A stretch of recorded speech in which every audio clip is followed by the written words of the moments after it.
All right. It is the 22nd episode of the Running My Mouth podcast. I am your quite irritated host, Aaron, and allow me to run my mouth for a little bit. So I'm irritated because as soon as I sit my pretty little self down to record this podcast, whomever is at this house adjacent to me starts to mow their lawn at like 6 o'clock in the afternoon on a Sunday, which is a wacky time to try to mow your lawn, but whatever, I guess. I hope it's not too obvious, but if it is, oopsie doodles. I can't control what my neighbors do. So, you just gotta live with it, I guess. But anyways, I have my handy dandy list of topics here. Not a lot of topics, but I feel like these, I can speak for a while on them. So I'll try my best. I'm gonna start right off the top this time versus last time, talking about Drag Race. And it is on the brain for me today because I finally was able to watch the episode. I was actually out Friday night, so I missed watching it live. And then for whatever reason, it's not available on the MTV website. I haven't checked since this morning because I've already seen the episode now, so it kind of don't matter. But I don't know why, but the episode is not available on the MTV website, which was mad annoying. But I was able to go to my trusty dusty, crusty rusty, um, semi-legal websites to see the episode, and thankfully they had it, even though, my parents pay for cable and therefore I should have access to content on mtv.com, but I don't, which is really lame. But anyways, I was still able to watch the episode, and honestly, I'm kind of mad that no one went home this episode because that's kind of lame. I just don't like a no elimination episode. I've probably talked about this before, but I know because of the amount of episodes that are ordered, that dictates how the season is going to go with how many eliminations there are, how many queens there are, the gimmick, etc., etc. But it is still pretty lame. Honestly, what I think would be cool is that every episode, including the beginning episodes, somebody goes home, and then in like the final few episodes leading up to the finale, there's like a kind of gauntlet. I don't know exactly how this would work, but it was in my brain. There's like a kind of gauntlet that the queens have to go through rather, to determine like who makes it onto the finale, which would ideally be like a top 3 situation because I'm tired of these top 5s, top 4s. Like, how do we get here? Give me back a top 3. That's all I want. Give me back a top 3. But now, since nobody's going home, we're still at the top 6, which is crazy to think about because we're in March now, and this season started like at the beginning of January, and I don't even know if, I guess we're halfway through it. Maybe we're halfway through. I don't know. It feels like, the season, actually, I'm not going to say that. I was going to say that it feels like the season has been dragging on for a little bit. Pun not intended, but it is there, I guess. But at the same time, I don't think it has been dragging on, really, to be completely honest. I think the pace has been pretty good, but I think this top 6 makes sense, except, I'm so close to this mic, I'm so sorry, except for Maya Amon LePage, because, I don't know how she has made it this far. And I'm going to go on a little rant, okay? And this isn't intended to be hate against Maya Amon LePage, the person.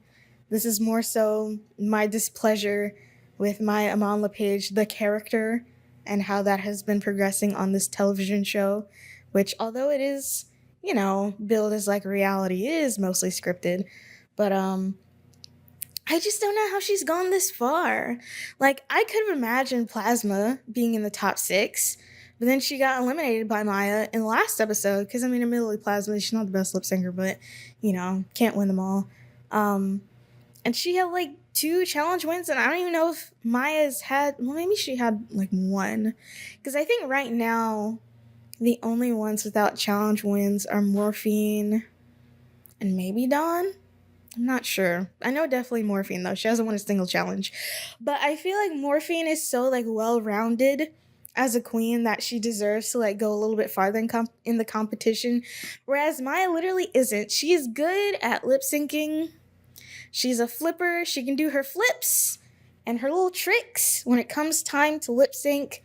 But I mean, her comedy is just kind of, it's not really there. I mean, in the acting challenges, she was just kind of fading into the background.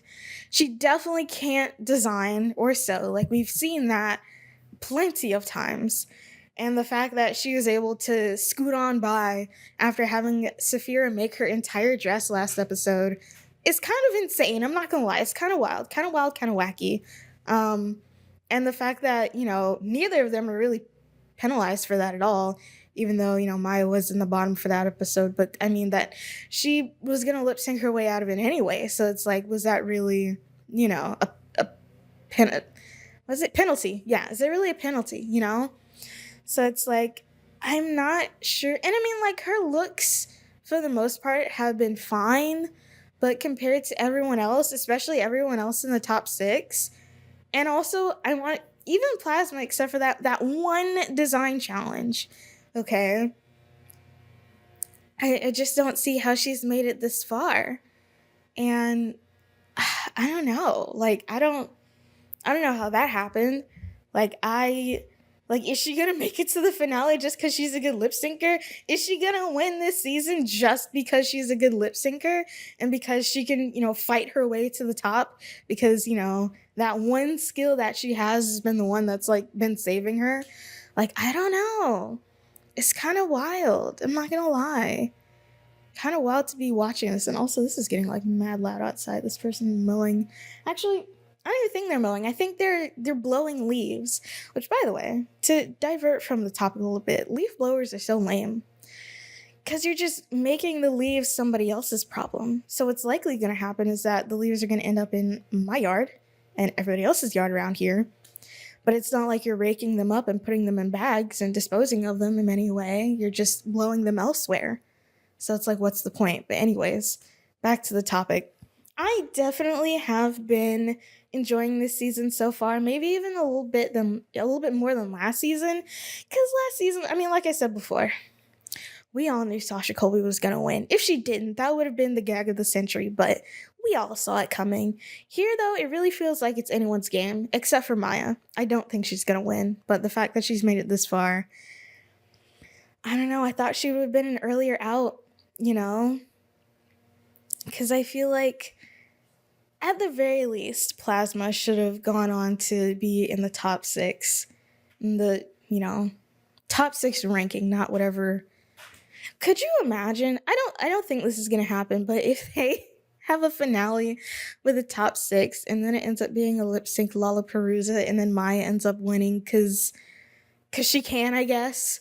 Like, that would be wild. That would be wild and wacky. But I don't know. This season has definitely been a good one. We finally have a villain. We have a sneak. Well, I wouldn't call her a sneak villain because she's not really villainous in any way, but she is definitely shady.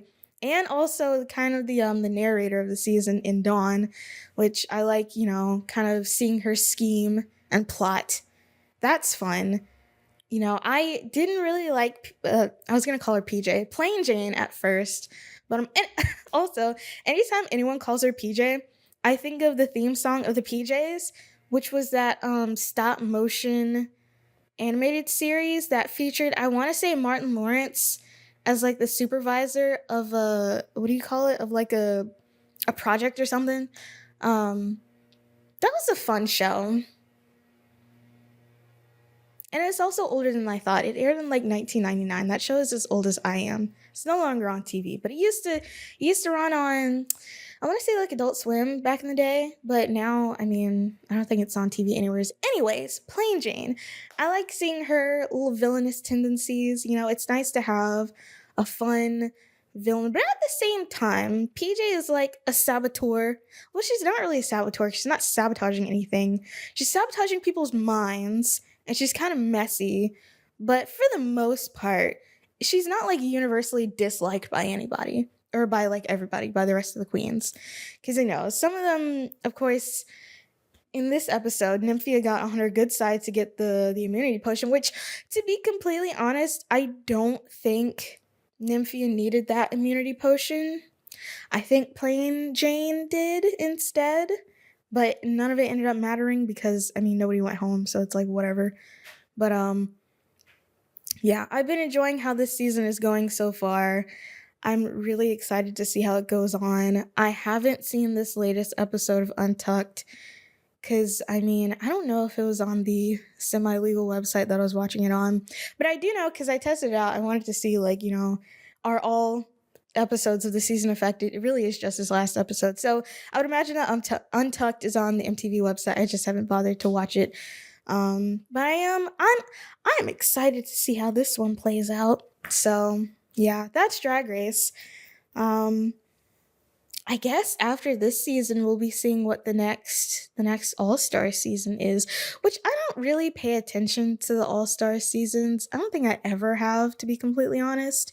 Like my introduction to the season was All Stars 2, but I mean, I don't really know if that like counts. I've never even like seen the whole season like front to back, even though I probably could. I think it's on Hulu still. It might not be. I don't know, but I mean, last All Stars, I wasn't really paying attention all that much, aside from like the pit stop and purse first impressions. Not purse first impressions because I don't think Bob even did one for that this season. But sibling watchery. Aside from like recap shows and stuff like that, I don't really pay attention to the other seasons of Drag Race. Which I mean, there are so many different franchises now because now you have the Versus the World, which just feels like international all stars.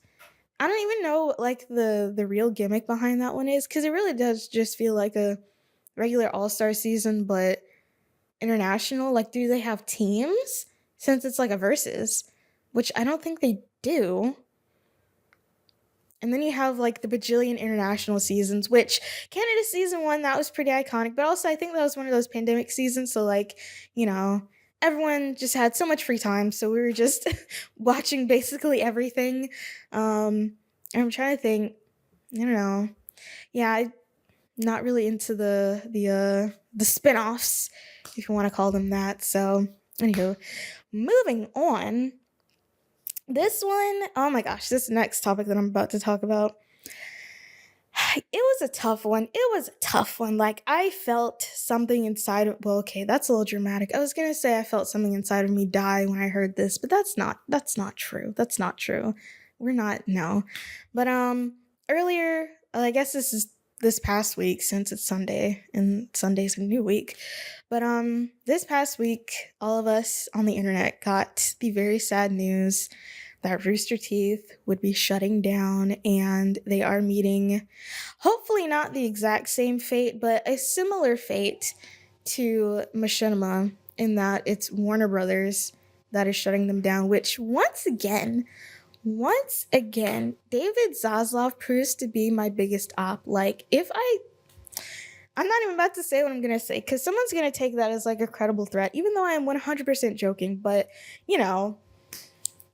me and that man are enemies. He doesn't know it yet, but I certainly do. Me and David Zaslav, we have beef, certifiable, because he's just, I don't know why they couldn't, keep the executives from the Warner side and not the Discovery side, because I don't think the execs from the Discovery side really know what they're doing. They were just kind of keeping afloat on a wing and a prayer, basically, where I feel like, I don't know, I could be totally wrong, but I feel like, the people in charge of like HBO and Warner, I'll just say HBO. I feel like the people in charge of HBO especially kind of knew more what they were doing with their content and their platform versus Discovery. It just, yeah, it's hate how the corporate machine keeps on chugging, but it does. And I feel like at some point we've gotta do a whole breakup again. I think this happened with AT&T, where AT&T was like starting to monopolize and then they broke them up again. And now they're starting to monopolize again. If it is AT&T that I'm thinking about. Or is it no, never mind. I don't think it's Warner. I don't know. There's a big media company that ate up a bunch of companies, and then whoever's in charge of this, I would imagine the FCC, I don't know, or the FTC, Federal Trade Commission, was like, no, you're monopolizing, and we're monopoly busting, and then they broke up, but now they're starting to do it again. So I'm hoping that whomever is it, what is FCC, is the Federal Communications Commission. They're not, I don't think they deal with monopolies. Or maybe they do. I don't know.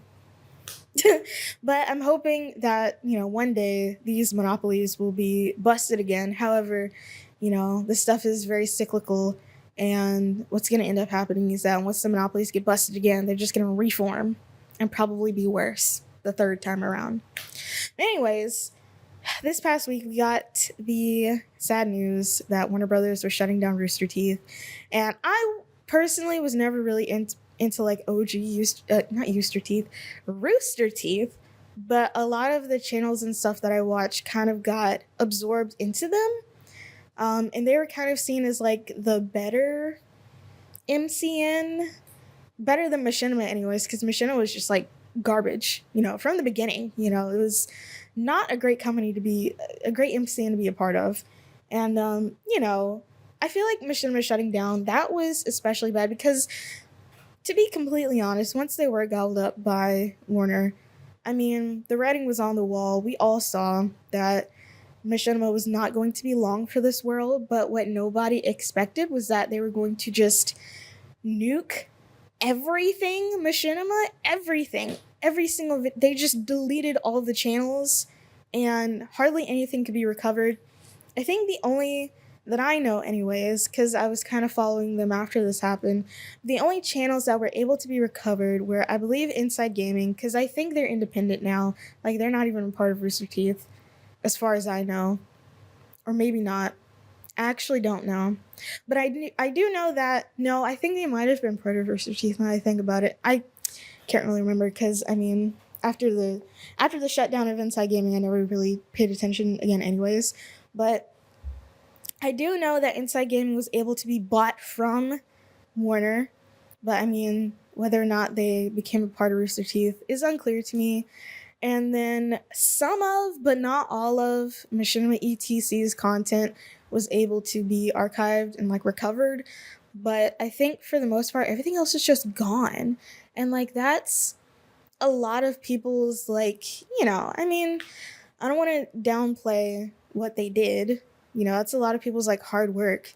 Not just hard work, but just like passion and creativity that went into making those videos, which, were they kind of silly? Maybe, but that doesn't change the fact that, someone put their heart into making them and now they're just gone. Some of them are gone forever.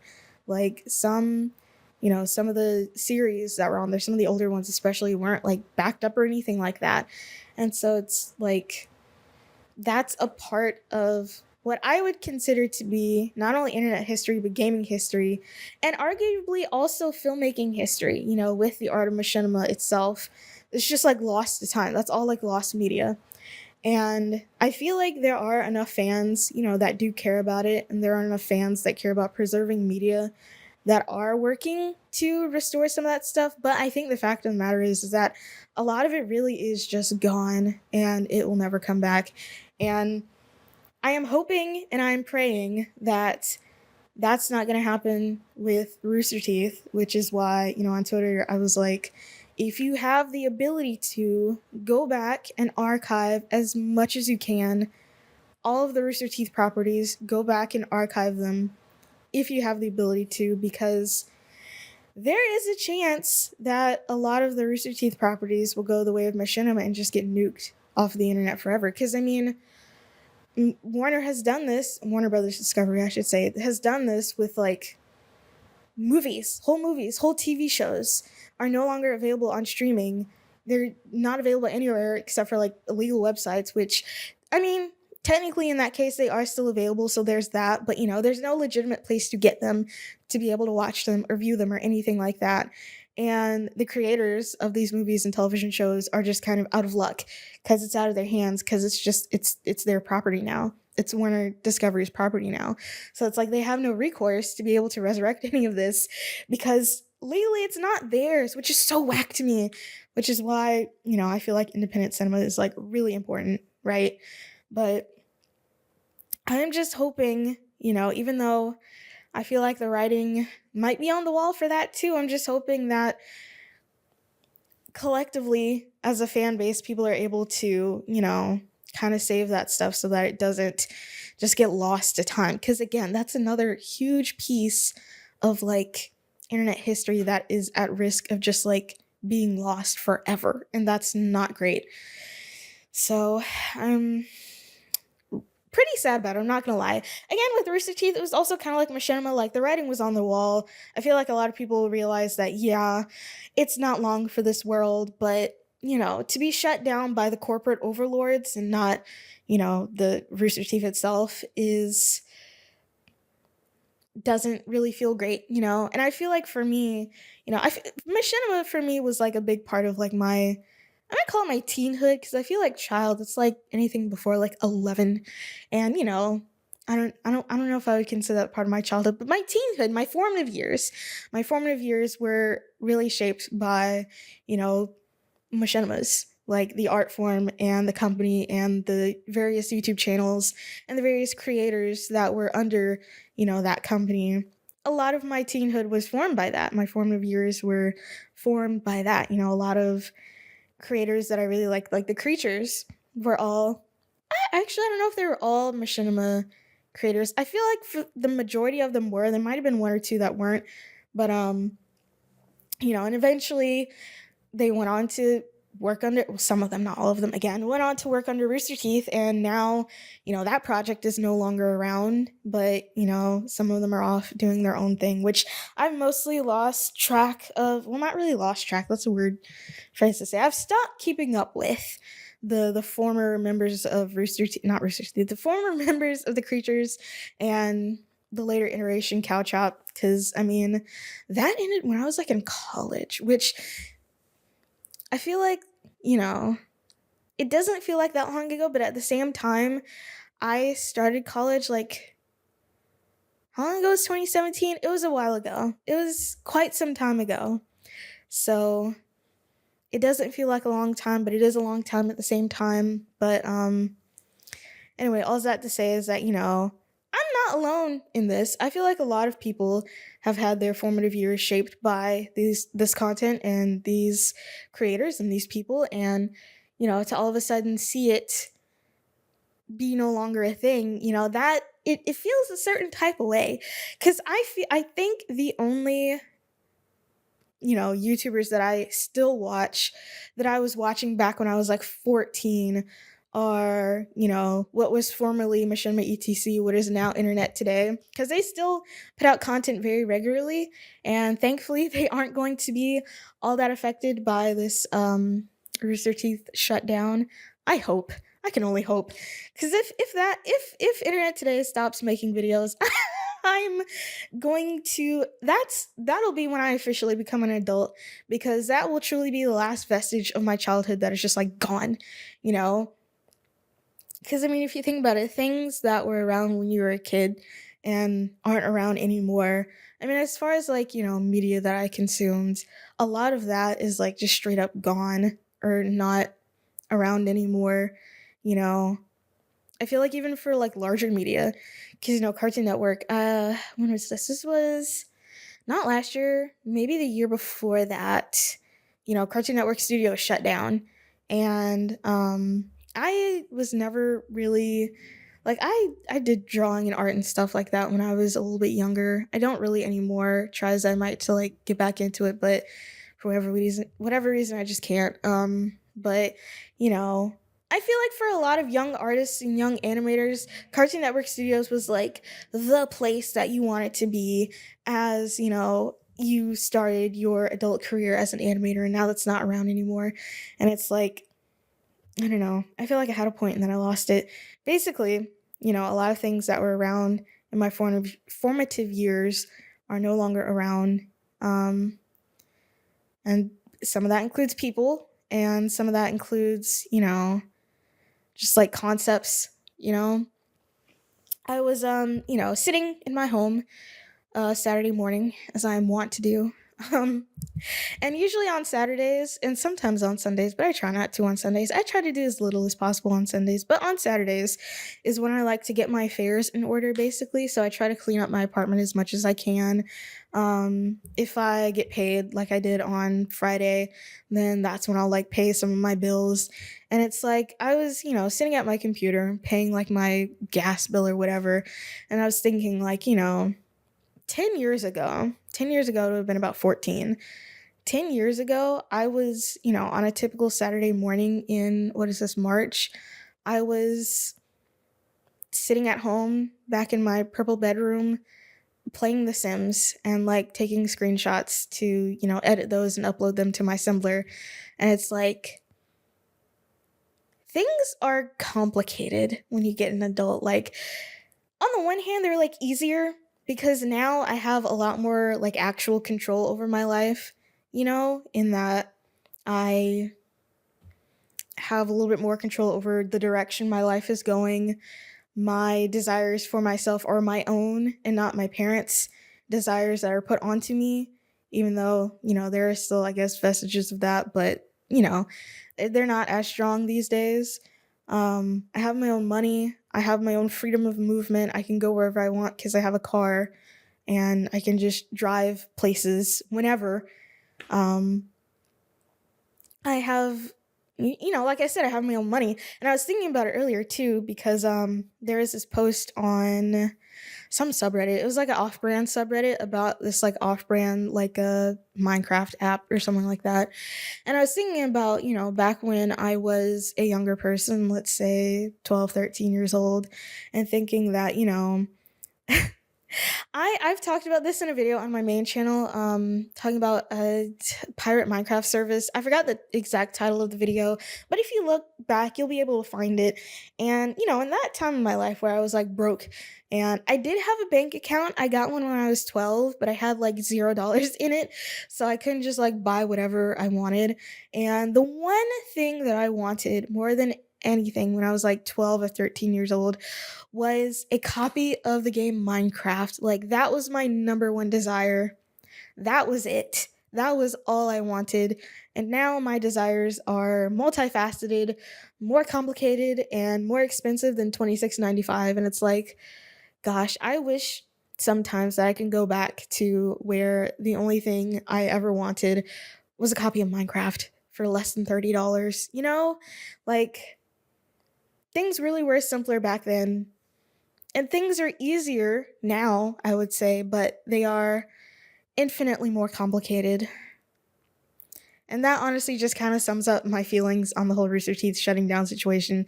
Because, again, we all knew it was going to happen, but to actually have it happen was, I don't know, it hits you right here, So, yeah. And I feel like, honestly, kids these days, they're like faves are having their like life cycle like way shorter, because I feel like now this new wave of like the Minecraft YouTubers that I don't loathe them. I honestly just found the fan bases like annoying online, which I've talked about a couple times.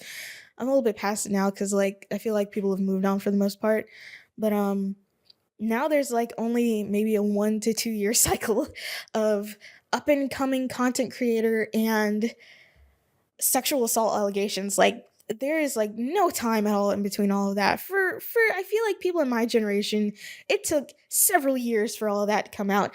I want to make one thing very clear. I am very much glad that people are, victims are a lot more comfortable speaking out on these kinds of things, but it feels like now every time you hear about a new person, they've got like they're doing some awful things to somebody. It's like, dang, these people really just like suck. So, it is really it's more of a complicated situation than I'm like making it out to be, because I don't know.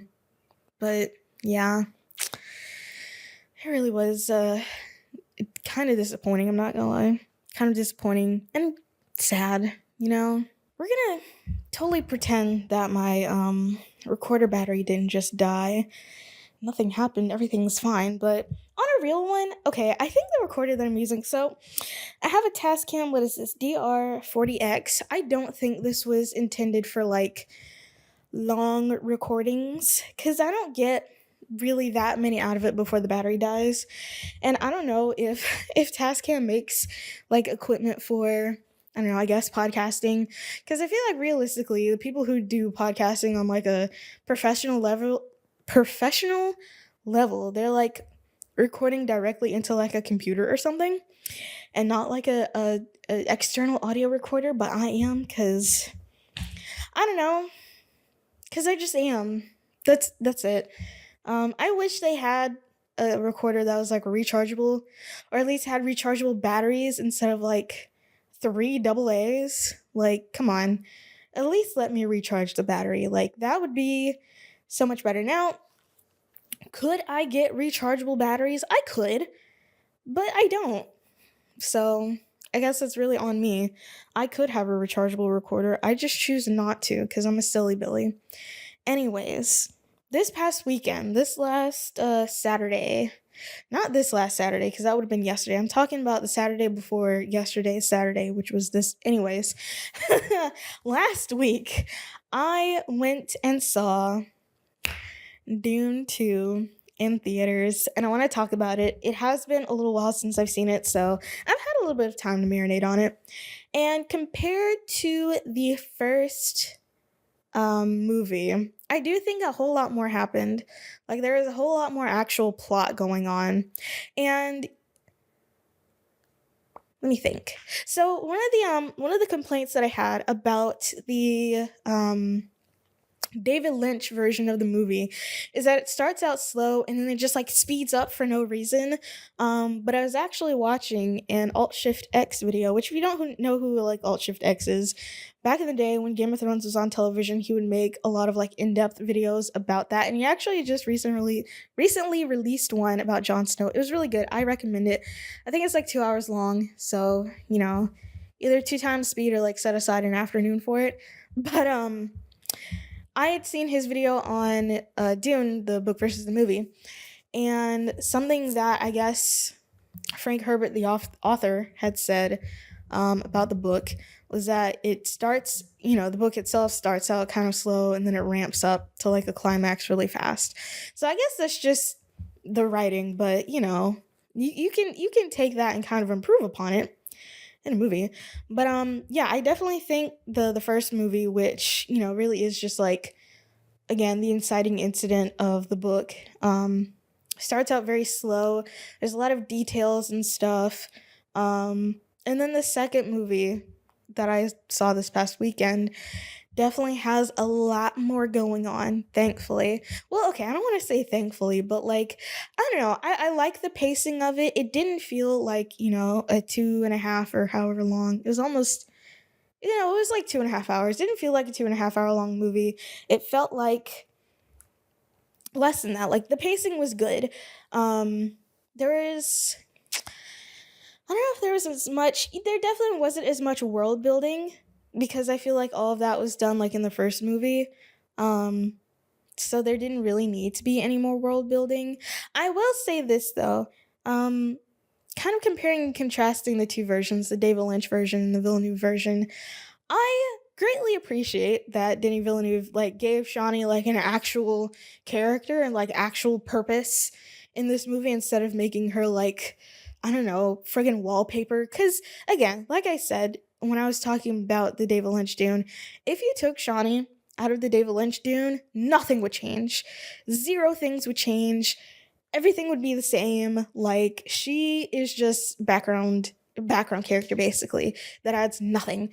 And I'm glad that, Shawnee was actually given some kind of character here. And I also like how, okay, this is going to include some spoilers for Dune Part 2. If you don't want to see spoilers rather for Dune Part 2, I don't know, watch something else, I guess. But I like how, I feel like in a lot of movies, a lot of stories in general, the love interest is like, kind of, how do I how do I put this? The love interest is usually kind of just 100% behind the main character. Like, they're their biggest cheerleader, especially if it's like a hero's journey, which Dune definitely, I don't think Dune isn't really hero's journey now that I think about it. But if you were to think about a typical hero's journey narrative and you have someone who's like the love interest, they're really only there to emotionally support the character and like be the person to save, be the woman in peril, right? When it comes to giving the main character, like, I don't know, something to do. And it really feels like Chani is just like, she is clearly the love interest and like she clearly, loves and cares for Paul, but she is not blindly following him like a lot of the Fremen seem to do, especially Stilgar, who I don't know if this is his characterization in the book, but in Dune Part 2, where you get to see like a lot more of Stilgar, he really feels, number one, just kind of goofy, and number two, just kind of like a someone blinded by faith almost. And I don't know, that might be his character in the book, which if it is, then cool. But in the movie, I feel like, he's supposed to be this great leader of his siege, and yet he's like kind of blindly following Paul and I guess by extension Jessica, who, is doing her own little scheming. But, that's the whole Bene Gesserit thing. That's what they do. They scheme. Which I was surprised. First of all, Anya Taylor-Joy jump scare. I didn't know she was gonna be in this movie. Like, okay, that was interesting. And I guess since Denis Villeneuve has said he's wanted to adapt Dune Messiah, which will probably come out in like 2030 or something. Gosh, could you think of? Well, hold on. It's 2024. 2030 is like in 6 years. Okay, that would still be like kind of far. That would still be pretty far. But anyways, I guess there is going to be more with Aaliyah's character, which is Paul's like sister, who does actually show up in the David Lynch version, where she's like a ultra powerful Bene Gesserit or whatever. I'm not really sure much about her character because my only exposure to it is through the David Lynch movie, which is wacky. And so, I find, Jessica's character in Dune Part 2 to be really interesting because, I think there is a question that Oscar Isaac's character, what is his name? Duke Leto, asked her in the first movie. It's like, when it comes down to it, are you willing to like protect our son, or are you willing to just like further your own agendas? And it's like, I think she said she was gonna protect Paul, but in the second movie, it really does feel like she's furthering her own agendas, and by extension, the Bene Gesserit's agendas. She's I guess kind of really settling into her role as like this kind of Mary figure, and Mary like from the Bible figure as the mother of the Messiah. And I also find it really interesting. I don't know if interesting in like a, ooh, that's cool, but interesting in like a, kind of way. I guess this really goes back to like the original book and the original source material. How much just kind of like Islamic influence there is with the Fremen and, with the planet of Arrakis and just like the culture in general.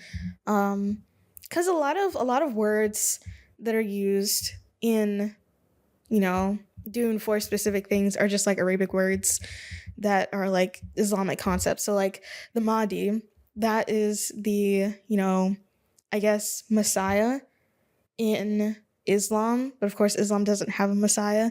I think the only, okay, I don't want to say the only, because it's not the only, but out of the Abrahamic religions, out of the big three, I'll say that out of the big three of Christianity, Judaism, and Islam, the only one out of those that actually has a Messiah is Christianity. Obviously, they worship Jesus Christ is literally the Messiah.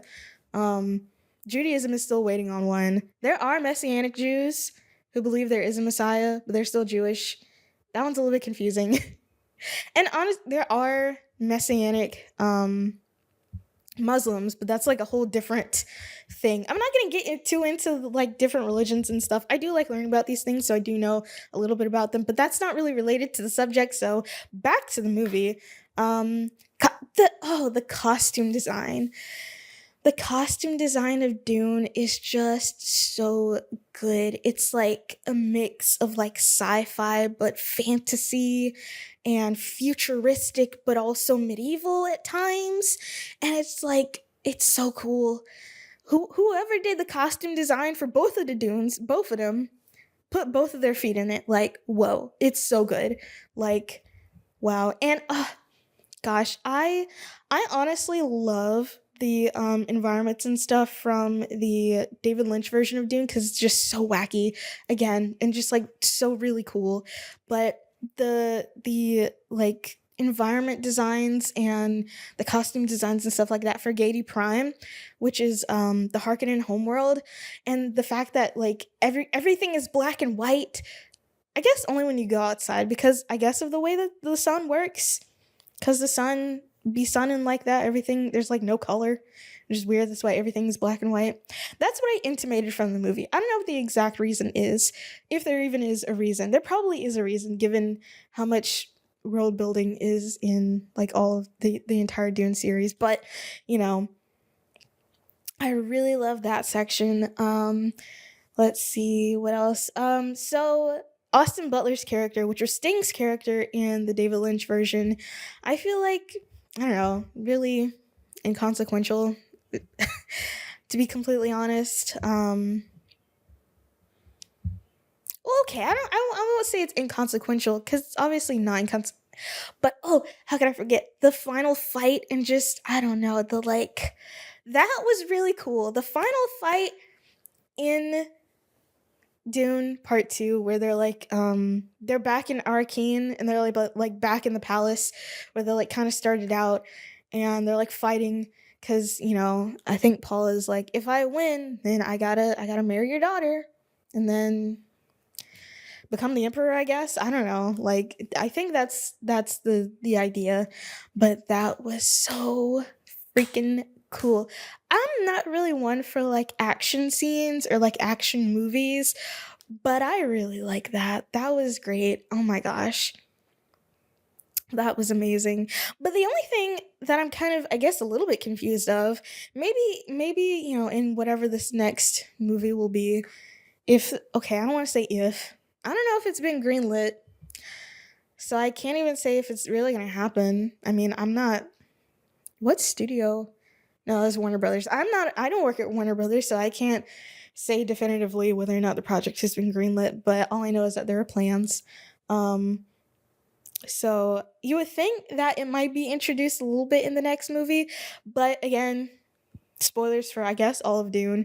At the end of the Dune David Lynch version, it rains.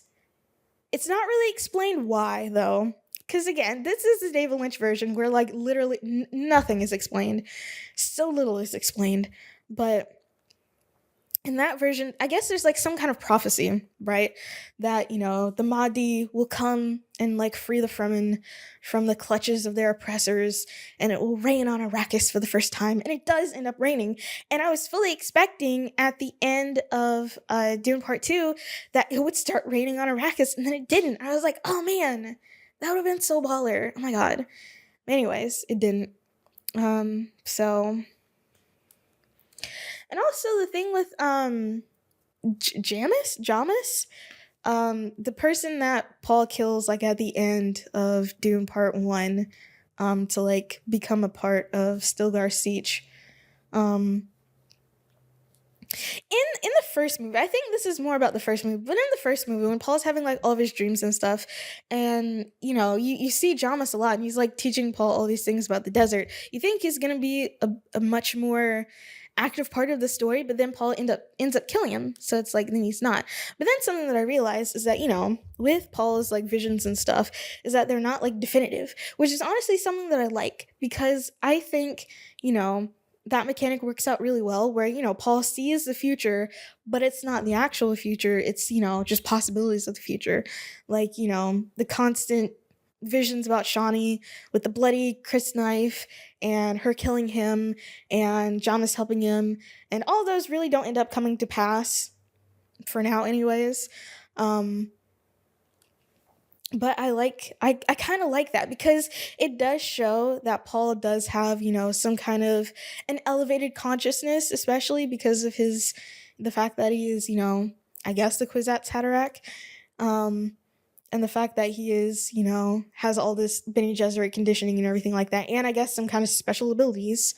Um, I like that, but I like that it's not perfect. And I really like something that I really like about this in this kind of, this whole narrative is that Paul is, believed to be the Messiah of these people, but he's not really, like we know that all of this has been like set up by the Bene Gesserit for like I don't know how many years, several different centuries that they've planted these ideas in the Fremen's head for their own machinations basically. And the fact that number one, Paul doesn't even believe that he is, the Mahdi, but he's gonna do it for because it facilitates his revenge for his father. So he's using it for his own ulterior motives. Jessica's using it for her own ulterior motives. And, some of the Fremen do see through it, like Shawnee. She kind of sees through that, but the others are willing to believe, which helps out both, Jessica and, well, I guess just Jessica, because all the Bene Gesserit are like upset that she's doing what she's doing. And it also helps Paul because his whole thing is, well, at first he wants to get back to Caladan, which in the first movie there's like I guess a vision of him landing on Caladan with like all the Fremen and like Shawnee by his side, which I thought that was going to happen. It didn't end up happening. They're still on Arrakis for like the whole movie. Paul is anyways. But it ends up being like this whole greater plot to overthrow the Emperor. Which no, that's not a whole greater plot. That is, his goal to get revenge on the Emperor for killing his father. So like everyone's kind of using everyone else to further their own motives. And I like how it's kind of like really messy like that. There's no straightforward like savior narrative going on. There's no, well, I mean, I guess there are more concrete good guys and bad guys, The Atreides are more or less seen to be good guys versus, the Harkonnens and the Emperor being seen as the bad guys because what they did was pretty bad, But as I understand it in the books, it's more of a gray situation, which I am tempted to try to, at least listen to the audiobook again because I did try. I did try like years ago to listen to Dune, but I genuinely could not get into it. However, I don't know. I might be able to do it now. Also, I don't know, because apparently Spotify is making their audiobook tier like a completely separate thing, so I don't even know if I would be able to. Um, but I do know that the audiobook for Dune, it has like different voice actors, which I think is so cool. I think, well, I know why more books don't do that because it's probably very expensive, but I appreciate it that it's done there. But I don't know. Maybe I'll give the audiobook a twirl. It might be fun. It might be a fun little audiobook. All I know is that I think it's really long. That being said, I did manage to listen to like the entire like Song of Ice and Fire series. So if I was able to do that, I can do the Dune audiobook. I know the book is like 600 pages long or something ridiculous like that. But also, I think was a Game of Thrones like one of those books in the Song of Ice and Fire series are like 1,000 pages, and I was able to do it. So let me see. Dune audiobook length. It is 21 hours and 2 minutes. That's not even that long. That's like the first. That's like a Game of Thrones is about that long, or maybe the second one. A Storm of Swords might be that long. So that's actually not terrible. I could do it. Honestly, I'm gonna try to listen to the audiobook because it's kind of eaten. I'm not gonna be doing it on I'm not gonna be doing it on Spotify because you only get 15 like what is it, 15? Yeah, I only get 15 hours free, which I mean for some books that's like half a book. Or like maybe that's like 2 books. It's good if you want to listen to like a short book or like a lot of short books. But if you want to listen to like a long fantasy series, it's kind of not great. So I'm going to have to go elsewhere for my audiobook needs for Dune. But honestly, I'm really interested in this series now. Like, I was, as I was watching Alt Shift X's latest video on, the real Jon Snow based on like the books versus the television show and everything like that, I was reminded like how really, really into A Song of Ice and Fire that I used to be. Like, I was deep into it. Like, I knew all the lore. I was reading the wikis. Like, I was so into it. And then of course, the ending kind of ruined things. So that made it not fun, but I was really into that series and really into that story, that universe. And I don't know, maybe I can open up my heart. Maybe I'll be able to open up my heart again. I feel like a widow. My beloved, the Song of Ice and Fire, died, and am I going to be able to open up my heart to love again is the question. And the answer, I don't know. Cuz I do know that the Dune series takes like some wacky turns. Like, it gets weird. Like I said, Paul turns into a worm. That's weird, right? That's kind of weird. But, I'm hoping that the fact that it came out in the 60s and the fact that the writing is kind of, old style, I guess, I hope that doesn't put me off. But I'm hoping I can give it another try and listen to the audiobook again because, I mean, honestly, I don't see why not. It's only 21 hours. Like, it was shorter than I thought. I thought it was going to be like 60 hours. Unless this is an abridged version. I did just go off like the headline here. Nope, this is the one that's on Amazon, and I'm assuming it's not an abridged version. I don't even know if there's an abridged version. Oh, hold on. I think there is an abridged version. I'm looking at this Reddit post here. So it's on r/audiobooks. Is Dune on Audible? Is it the abridged version? Is it still the abridged version, rather? There's only one edition available on Audible.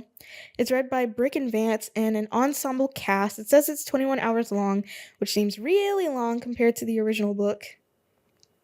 But the reviews say it's abridged. Has anyone checked it out? Is it accurate? I asked because I've noticed reviews for older versions of Experience audiobooks are still up, blah, blah, blah. Let's see. I listened to the 21-hour audiobook while reading the physical book at the same time. I noticed that for the chapters that were dramatized to keep the flow, they eliminated the she said, he said, Duck and Idaho replied to keep the story and dramatization seamless. Otherwise, nothing else was missing. Okay, so apparently there is an abridged version of Dune. However, 21 hours, that sounds about right. Cause let me see. If I go on Amazon and I go on the print version, paperback's only $8. Oh, but they put the movie poster as the cover. I hate that, by the way. Putting the movie adaptation poster as the cover for a book should be banned. I hate it.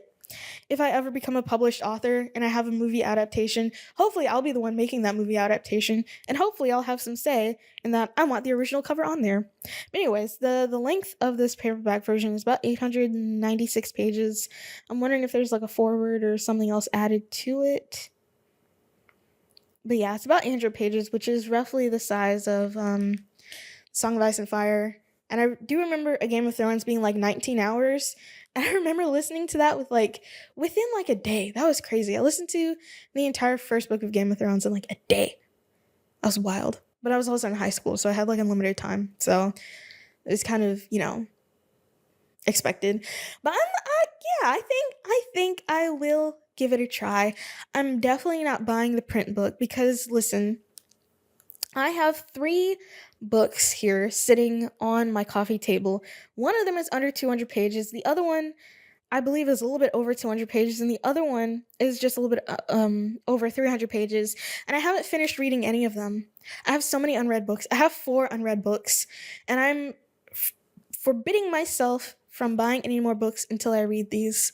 And it's not like I'm not interested in any of them either. But one of them I'm kind of not that interested in. The rest of them are fine. It's just, I don't know, I haven't been able to like sit down and read a book in a while. That's sad. Well, anyways, I'm going to try to read the audiobook. And I know the last audiobook that I tried To be fair, that was the Elon Musk biography by Walter Isaacson. But then I realized that a lot of that might be, not super duper accurate considering the author's proximity. Well, not even proximity, just like closeness to Mr. Elongated Muskrat might have colored his opinions a little bit. But honestly, I feel like enough excerpts have come out of that book where I don't really need to listen to the rest of it. So it's whatever. I'm gonna give the Dune audiobook a try, and I'm hoping I can actually stick with it. Actually, I'm not. Never mind. I'm not gonna say that. I will hope to give it a try, because then if I don't, I won't be disappointed. So yeah. I do have one more topic. It is Sunday, March the 10th. It's Mario Day. Yeehaw. But it's also Oscars night. And what time is it? It is about 7:32. I don't know if that means it started or not, but I'm not gonna be watching it. Honestly, I'm a bad film student. I'm a bad person who went to film school. I haven't seen all the movies and I don't pay attention to award shows all that much, except for the day after. Like, I pay attention to the nominations, I read those. And, when movies get nominated for like best original screenplay or best adapted screenplay, the screenplays get released and I get to read them, which I do really like. But aside from that, I'm not really paying attention to award shows. I only care when it's almost Golden Globes time or it's almost Oscars time, and I get to see what scripts are out there for me to read so I can study them and hopefully improve my craft. But aside from that, I don't really care. I mean, I'll look at the results tomorrow morning like everybody else, and maybe there will be some insane moments. I don't know if Will Smith or anyone is going to be getting slapped, or slapping anyone, rather. But I certainly will see when I wake up tomorrow. Also, how could I forget? It's daylight savings time, and I'm struggling. What can I say? It's been one day, and I'm already struggling. Cardiovascular episodes go up 24% following the ending of daylight savings time when you spring forward. So it's like, I don't know. I was thinking about this in the shower, because that's what you do in the shower, you think. But I feel like there has to be a better solution for this rather than like taking away a whole hour. Like, why can't we just kind of shift by like a few seconds or a few minutes every so often so it's not like a whole hour, Because I guess, well, I mean, they don't, obviously, that's why there are leap days. But what if, instead of a leap day is still like one day, but still, you can break that down like every so often, like every year, there's like leap hour or something like that, which I don't think there's ever going to be a perfect solution for the whole daylight savings time thing. Time is a social construct. I watched that Historia Civilis video about time, and honestly, I'm about to rewatch it because, like, the more you think about it, the more you do truly realize that time is a social construct. Not the passage of time, but the way that we tell time and the way that we use clocks is made up. It's kind of made up. Not to sound all like conspiratorial or whatever, but it really is kind of made up. But I'm not going to belabor the point because, I don't know, it'll be fine, I guess. I'm just going to have to go to bed an hour early. What time is it? It's 7:35 right now, so I don't even have long before I have to go to bed, but anywho, let me stop moving the mic closer to and away from me. Either way, it's the end of this episode. Follow me on Twitter. Oh my god, okay, now it's just moving on its own. Follow me on Twitter, because if you're not, my mic stand is moving, I don't like that. If you're not following me on Twitter, you're only getting half the story. And that's the truth. Why is this sinking so low? Oh my god. You know what? It doesn't matter. This has been the 22nd episode of the Runnin My Mouth podcast. I have been your host, Aaron. Thank you for allowing me to run my mouth. And I'll see you in the next one. I've talked about Dune a lot in these last few episodes. Because I rewatched the first one in theaters whenever I did the episode before the last, and I saw the David Lynch version, and now I saw part 2, and I'm talking about it here. And I don't know, maybe by next episode, I will have listened to the audiobook and I'll talk about it there. So that'll be fun. We're just going on a little Dune venture. Yay. We're probably not, realistically. Anyways, it's time for me to go.